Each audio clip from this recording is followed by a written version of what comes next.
last week.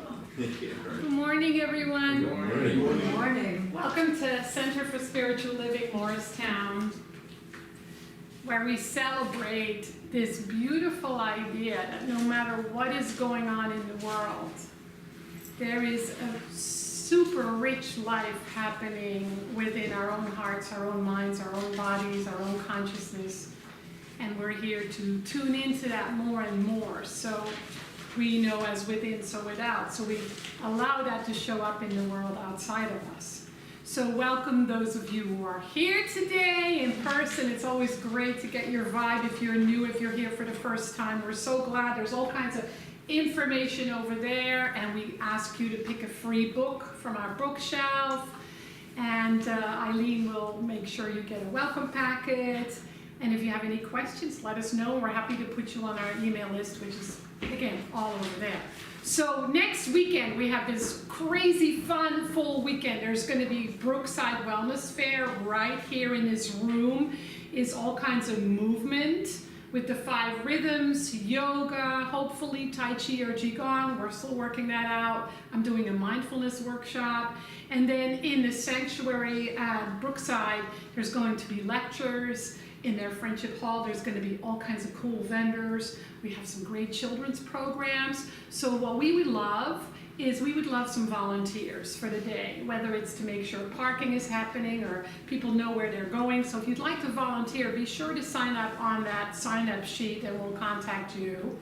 And then the next day, we have the Morristown Festival on the Green, which we've been doing for years, and it's so much fun. And Kathy has offered to lead that, and we'd love more volunteers for that as well. It's from noon to 5, and I'll definitely visit because it's always fun.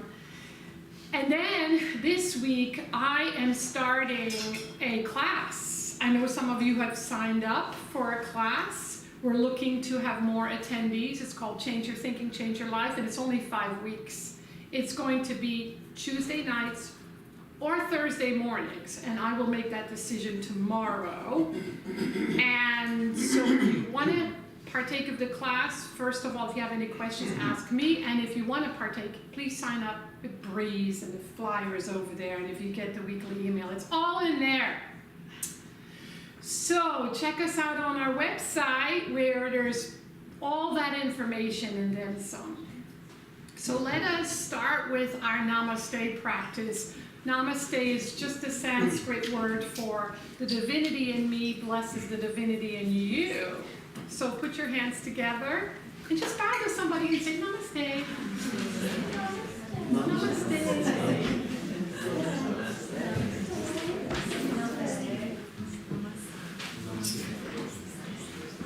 So I want you to, when you feel complete, to close your eyes for a moment, but keep your hands together. Because we are about making our spiritual life, our spiritual practices come alive with every breath, every heartbeat, and every moment. I know that's a high call, but we're here for it. We're up for it. So for a moment, think of somebody that you struggle with, judge, maybe even hate a little bit. And just imagine that you're bowing to them and saying Namaste. And just take a breath.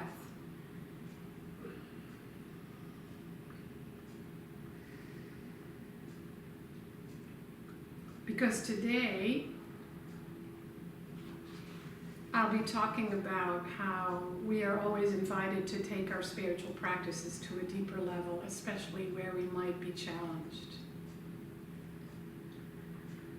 So open your eyes, and we do that from a place of conscious awareness, where we are more aware that we're spiritual beings, and that when we experience lack, limitation, judgment, fear, that's the moments where we can slow down and practice. I don't need to practice with you guys, because it's just unconditional love and I don't have any issues. But do I need to practice when I watch the news?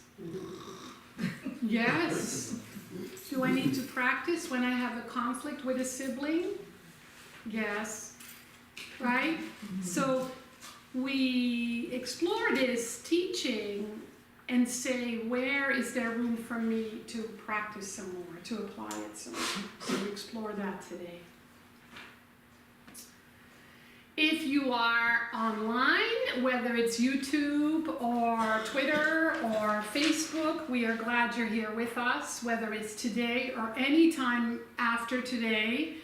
And share what we are doing here. Share the YouTube video, the Facebook video. Let us know you're here. Say hello to one another. And we're glad you're with us as well. So let's do an opening treatment, which is our word for affirmative prayer. So right now, in this blessed moment, we turn to that power and that presence within that knows no time or space. That is the divine intelligence operating at all times. Today, we don't just look for places where it's obvious, like the change of the seasons, night or day, being together in this way.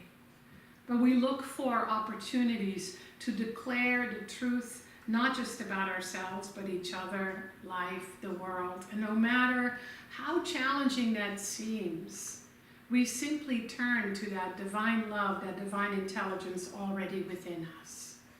And we listen for guidance. We look for the truth principles as they are already operating. And we extend them to all of life. We surrender to this evolutionary process, and we surrender that which no longer serves us. Whether we're conscious of it or not, that is our ever intention. And so this asks of us deep compassion and unconditional love, and knowing that we cannot mess it up, we can't do it wrong, we today look for how it already is happening and how we're already experiencing it, and we celebrate that, we expand it. And so that is what we're grateful for today, as well as this community, this teaching, each other, and life itself. And so it is. So each of you have the declaration of principles. So at some point I'm going to ask each of you to read a sentence.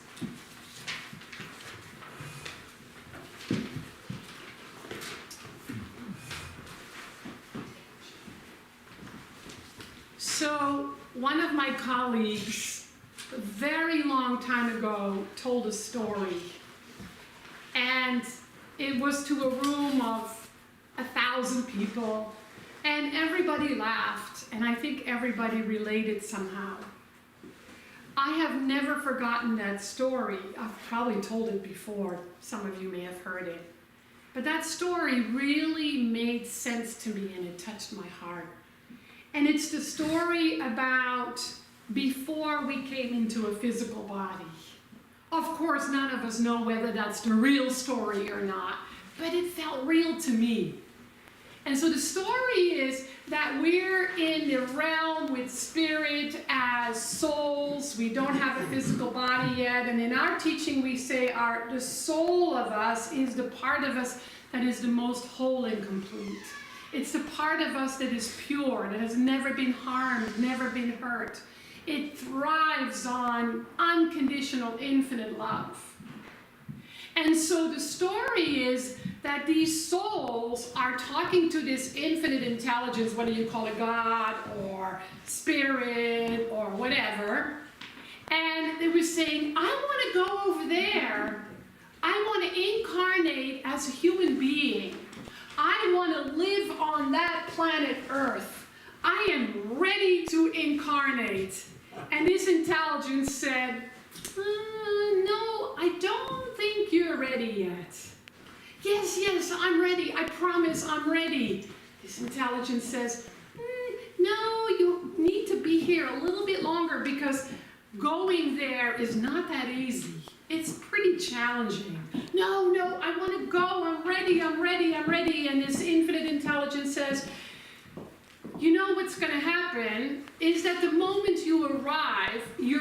to forget that you are a soul. You're going to forget that you are pure spirit, that you're whole, perfect, and complete, that you are love incarnate. No, I promise, I will not forget, ever, ever, ever. And so the infinite intelligence says, all right, you go. And the moment that soul arrived on this planet, it forgot who and what it really was. And we're given this life, this human experience to remember. And I love that story. Mostly I love it because I have to now laugh at myself how much I forget and how often I forget. But I'm also grateful to have heard that story because I know that everything that I'm experiencing in this human life, in this human condition, is for me, is for my good, is for my growth, is for my evolution. And I don't know about you, but I forget that a lot.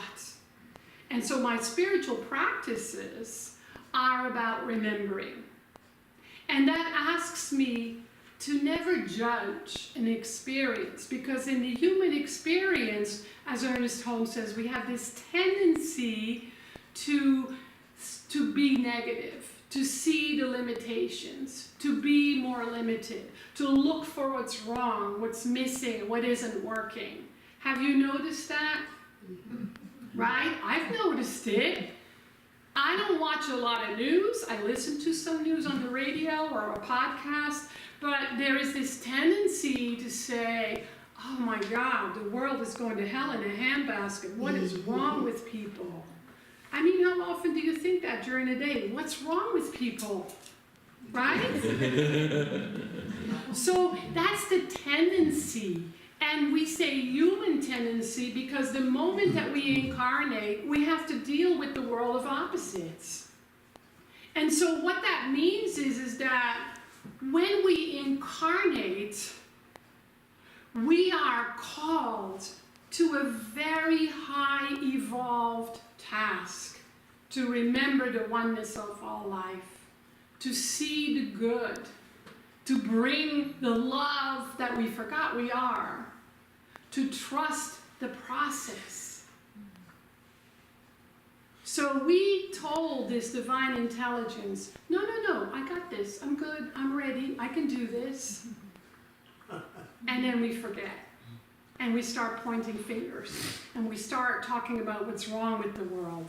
Right? It's just our human nature. It's our human tendency. And so we were entrusted with life. We were entrusted seeing life through the eyes of the soul. We were asked to make a promise to the divine intelligence, to God.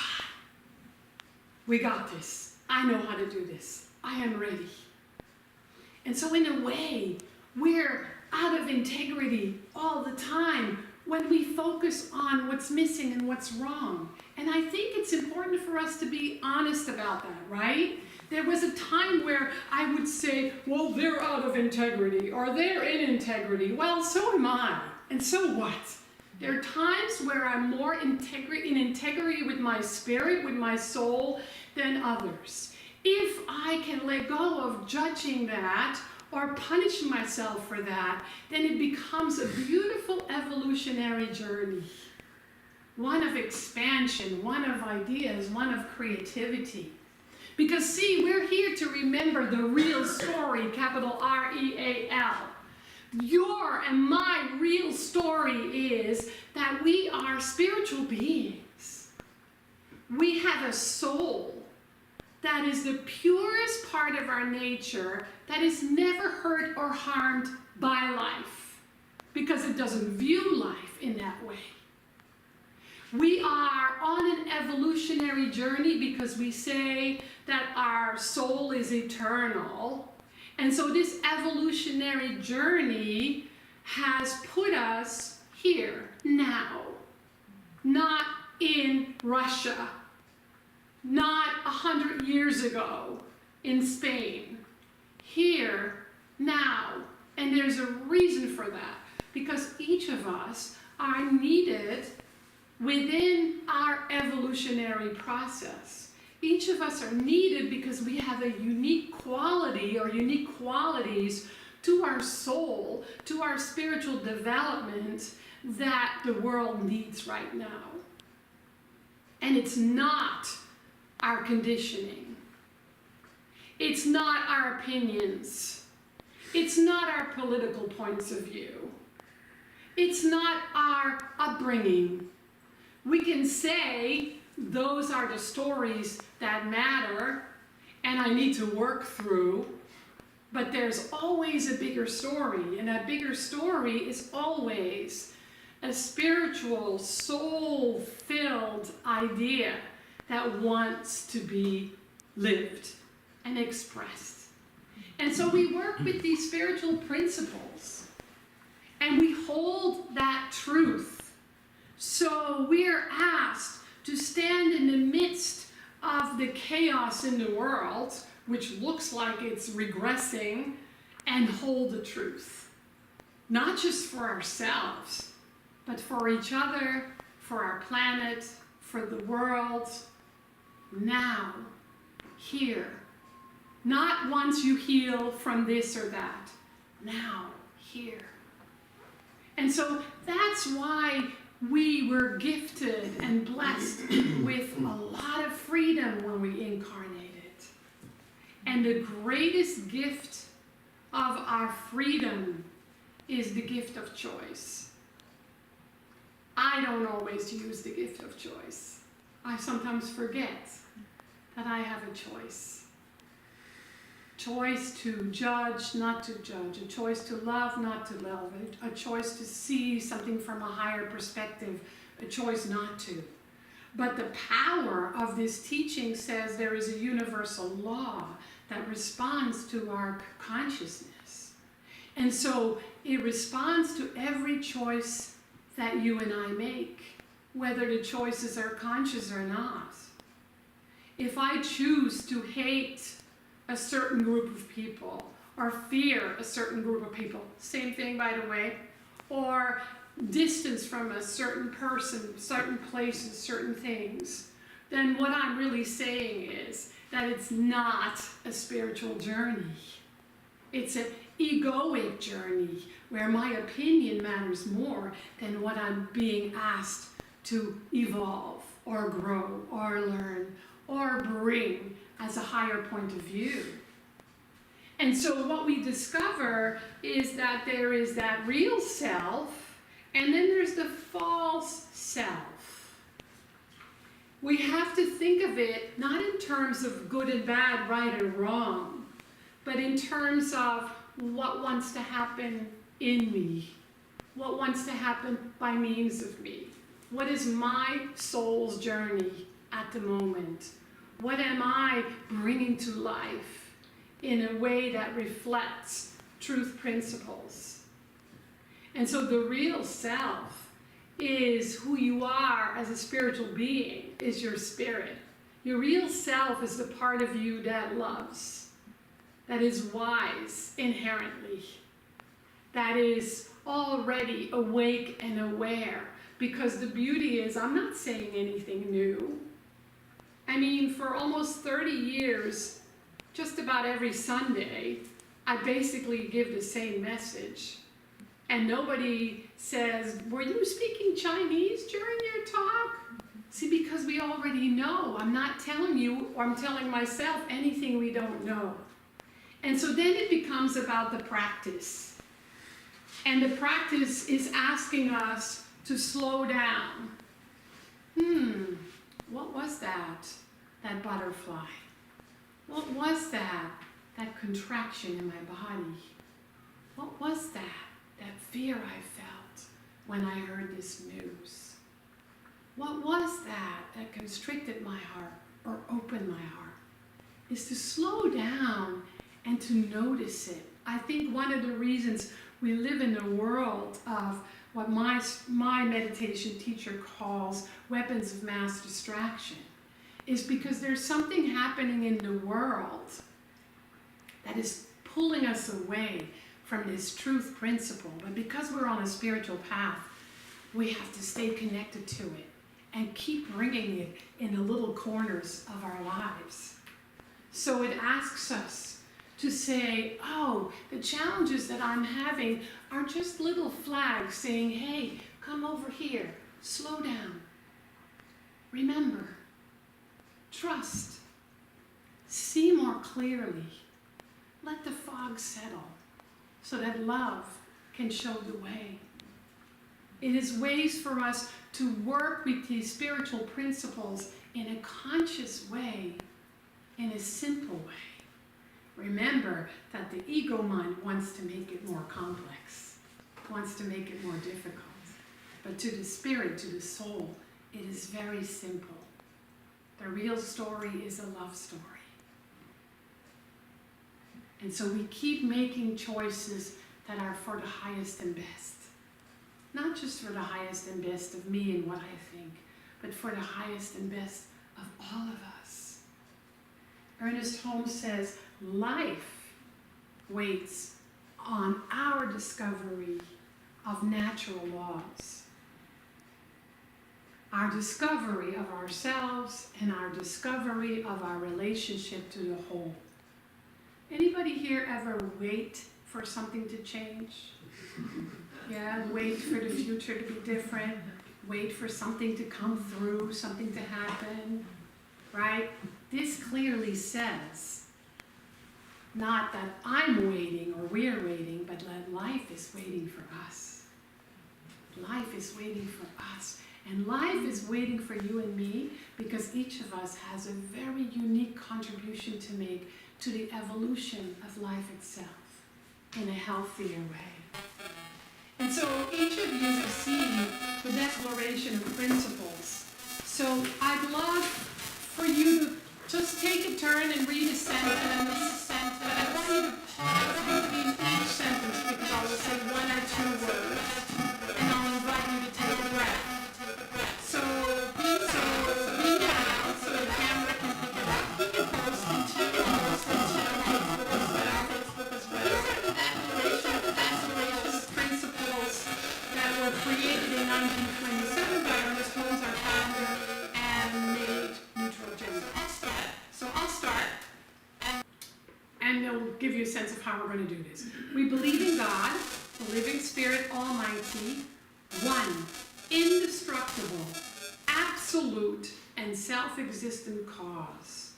So think of the word cause, God as cause. Close your eyes, take a breath.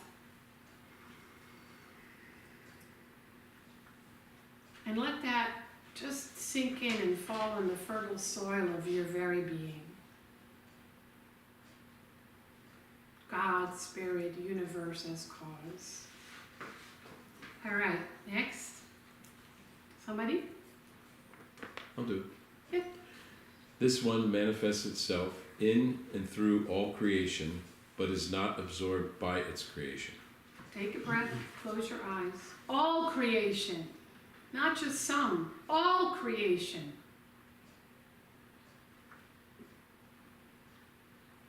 Next. The manifest universe is the body of God. It is the logical and necessary outcome of the infinite self-knowingness of God. Take a breath. Close your eyes. The body of God, the world of form, is the body of this infinite intelligence.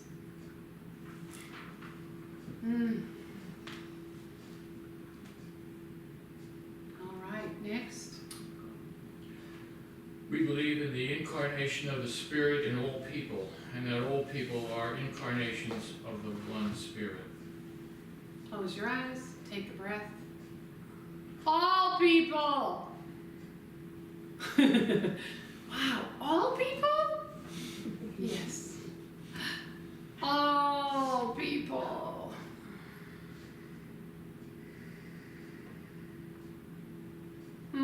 Next. We believe in the eternality eternality, the immortality, and the continuity of the individual soul, forever and ever expanding. Yes, close your eyes, take a breath. Eternality. The soul is immortal, lives forever. This incarnation is a blip on its radar. Let that sink in.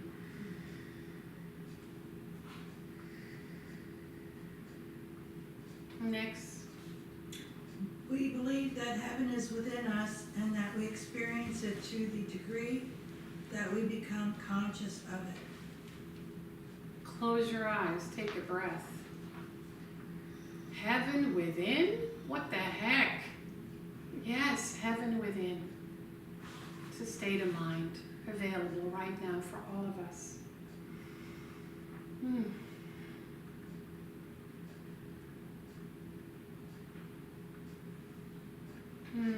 Next. We believe the ultimate goal of life to be a complete emancipation from all discord of every nature, and that this goal is sure to be attained by all.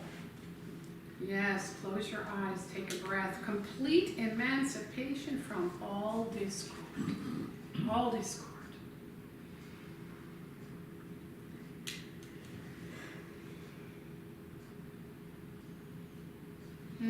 Next. We believe in the unity of all life, and that the highest God and the innermost God is one God. Take a breath, close your eyes. One God. Unity. We believe in the oneness of all life.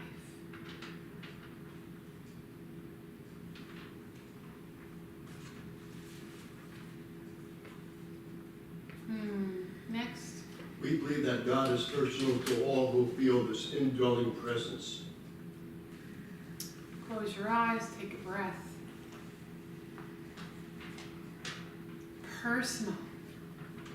Personal connection with this infinite intelligence for each of us.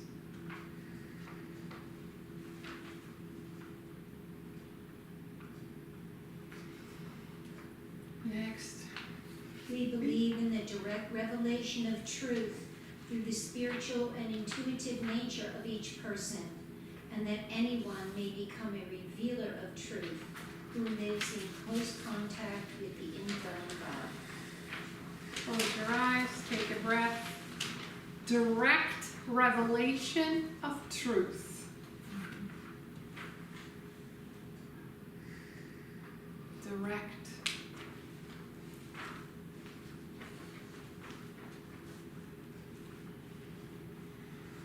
All right, next, the other side.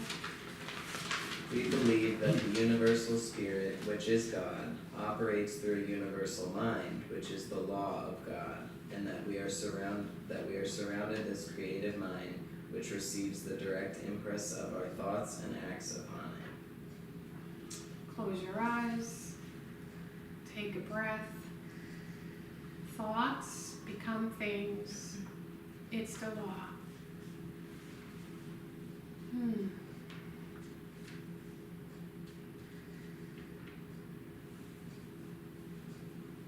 And next. We believe in the healing of the sick through the power of this mind.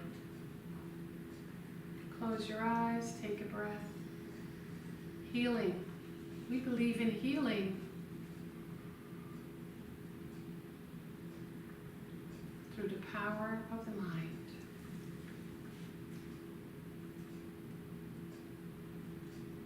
And next. We believe in the control of conditions through the power of this mind. Close your eyes, take a breath. Control, influence, conditions through our own mind. What a concept. And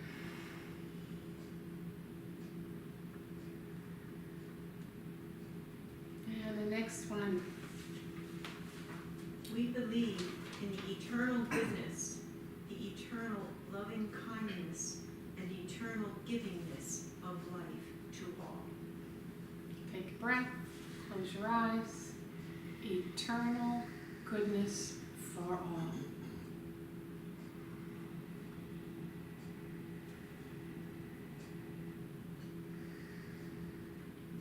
And the last one. Go ahead. Go ahead. No? Go. We believe in our own soul, our own spirit, and our own destiny, for we understand that the life of all is God. Take a breath, close your eyes. And if you wish, you can open your eyes. So here you have about 12 practices. I don't expect to be done with this in my life, because these are very big ideas. And they're not about completion, they're about practice. There's a reason why spiritual practices are called spiritual practices, right? We can take these principles and say, is there room for me to practice this particular principle a little bit more? Is there a room for me to apply it to a certain situation?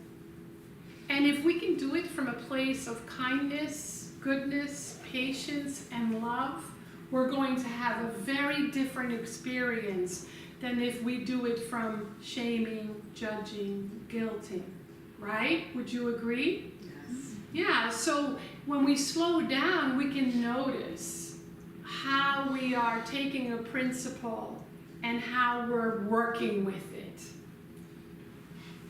And so sometimes people say to me, you know, these principles just are over my head. They're just too hard for me to really get, to really understand. I know this because I said that for about 5 years when I was new in this teaching. But if we can think of an overarching principle that covers all of them, that covers all religions, that covers all spiritual teachings, and that cover all spiritual practices, it is what? Love. We know that, right? Does anybody here say, I don't have any more loving to give, or loving myself to do, or loving others to do? No, because we all are on this human journey, and we're all embodying this idea of infinite unconditional love, and we're all finding ways to live it and practice it and share it freely. That's the beauty of being this incarnation, is to remember that when we judge ourselves for not being enough, that we're not the only person doing that. It's kind of part of our human nature.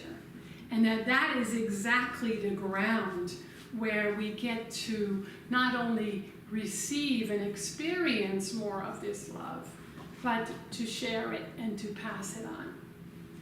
And so what we're looking then is to practice the principles, the basic principles of love and law. In our teaching we say love is the divine givingness, and the law is what establishes the way for this to happen.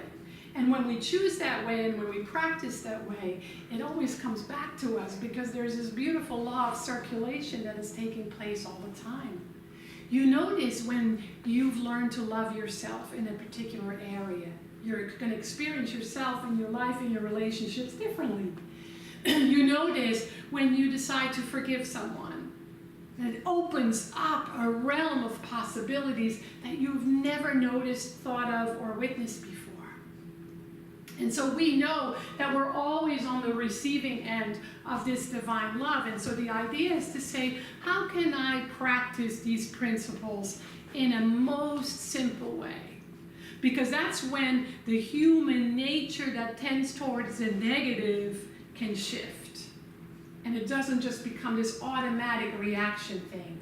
And so we practice bringing love to life. We practice cultivating or living the real story of us as divine beings, as individualized expressions of the One, as instruments of divine love and divine wisdom in our little pocket of the world.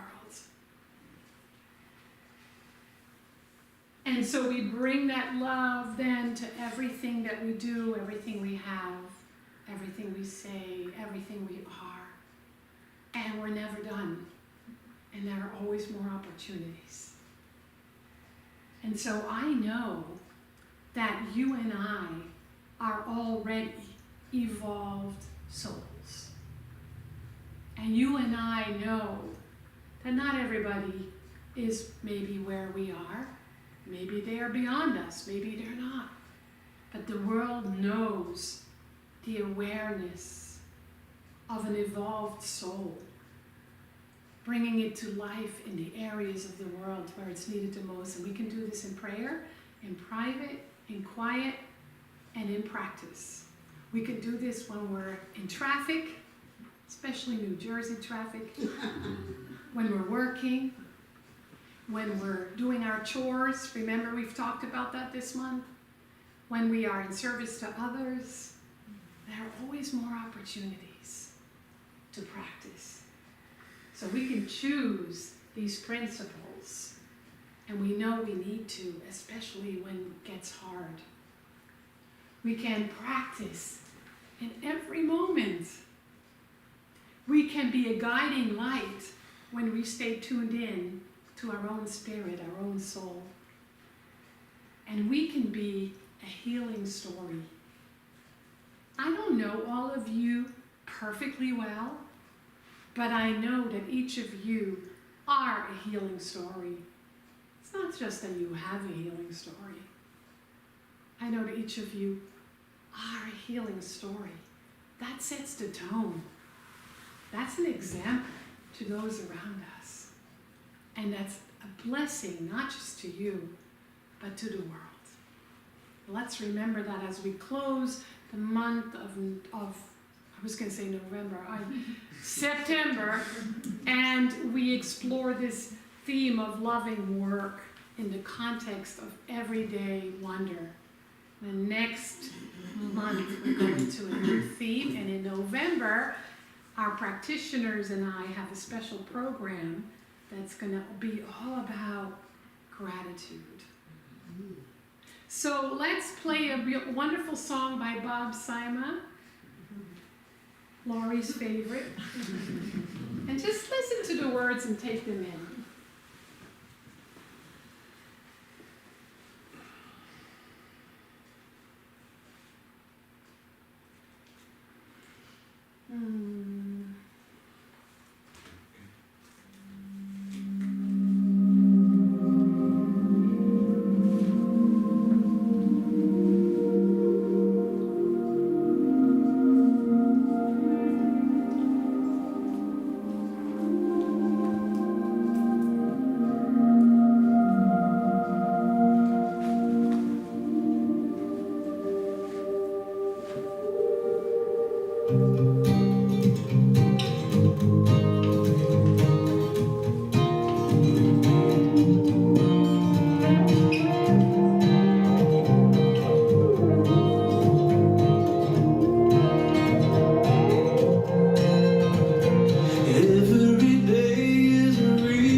living like it's right in front of you.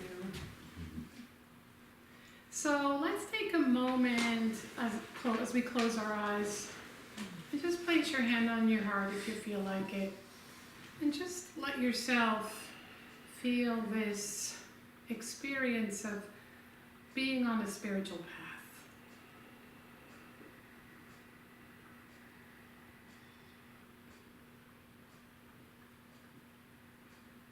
And all the ways that you show up in the world.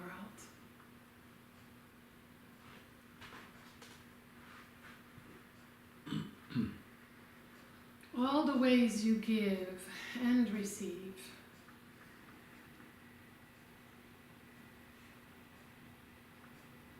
The world asks so much of us, but we don't think of it as giving from a place of not enough. We think of it as giving from a place of fullness, because we are on a spiritual path, because we have a spiritual community, because we have wisdom available to us in so many ways. And see if there's anything else that wants to be lived, wants to be given, a talent, a gift. Maybe a way to give back to this spiritual community, and there are many ways. It can be a donation, it can be service, it can be your prayers.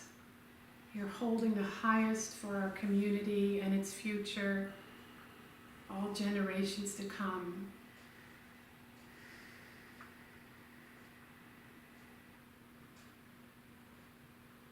And now let's close with a healing treatment. Right here, right now, I remember my connection with the divine. And when I say I, my, me, I simply speak from and to that higher self, that spirit, that soul within all of us. I am always on the receiving end of divine grace, of this divine intelligence, this infinite love that is everywhere, present in everyone, everything, all the time. And I've been given this life to not just discover that about myself, but about all of humanity, all of life, all of the world's experiences. And I choose to contribute the highest and best in me. I choose to contribute my healing love, my aware presence, knowing that I'm ever learning and growing and evolving. And I am willing to allow to be dissolved. That was in a way, whether I'm aware of it or not. I trust my life. I trust my journey. I trust who, what, where, and how I am. And I trust that as an individualized expression of the one, that I am enough. And then some. And so I tune in to the inner guidance of my highest self, my spirit, my soul, for my day-to-day living, trusting that I have exactly what I need, that I'm constantly being given whatever it is that is required for my awakening journey. I am blessed. And with that, I bless everyone I meet. And so it is. Thank you, everybody, for a beautiful celebration. I'm going to turn off the recording, and then I have something else to share.